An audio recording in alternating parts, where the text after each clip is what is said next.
ایک حدیث میں آیا ہے کہ حضور اقدس صلی اللہ علیہ وسلم نے حضرت عائشہ رضی اللہ عنہا سے ارشاد فرمایا کہ تیرے عمر کا ثواب تیرے خرچہ کی بقدر ہے، یعنی جتنا زیادہ اس میں خرچہ کیا جائے گا اتنا ہی ثواب ہوگا۔ ایک حدیث میں ہے کہ حج میں خرچہ کرنا اللہ کے راستے میں خرچ کرنے ہے، جس کا ثواب 700 درجہ المضاعف ہوتا ہے۔ ایک حدیث میں آیا ہے کہ حج میں خرچہ کرنا 1 درہم 4 کروڑ درہم کے برابر ہے، یعنی 1 روپیہ 4 کروڑ روپیوں خرچہ کرنے کے برابر ہے۔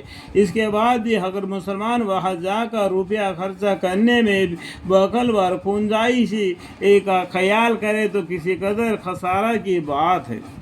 مشائخ نے حج کے آداب میں خرچہ کرنے میں تنگی نہ کرنا خاص طور پر سے ذکر کیا ہے۔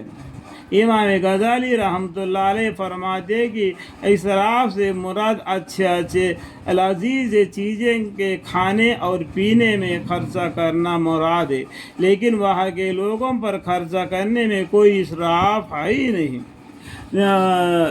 میرے مشائخ کا ارشاد ہے کہ اگر کھانے پینے کی چیزوں میں بھی وہاں کے تاجروں کے اعانت کا ارادہ کرے تو یہ بھی پھر اپنی ذات پر خرچہ کے بجائے وہاں کے اہل ضرورت پر خرچہ بن جاتا ہے۔ اس کا خصوصیت سے خیال رکھنا چاہیے۔ مجھے اپنے آقا مرشد حضرت مقدس مولانا خلیل احمد صاحب نور اللہ مرکزہ کا عمر کعبی میں 2 مرتبہ اس پاک زمین پر حاضری کی سعادت نصیب ہوئی، الحمدللہ۔ میں نے ہمیشہ حضرت کا یہ معمولی بڑی خصوصیت سے دیکھا کہ وہاں کے قیام میں بندے کے وقفہ جانے والے اگر کوئی ہدیہ پیش کرتے تو اول تو حضرت بڑے اصرار سے اس کو یہ کہا کر واپس فرماتے کہ یہاں کے لوگ زیادہ مستحق ہے ان کی خدمت میں پیش کیا جائے۔ مخصوص اہل فضل و کمال کا پتہ بھی بتا دیتے۔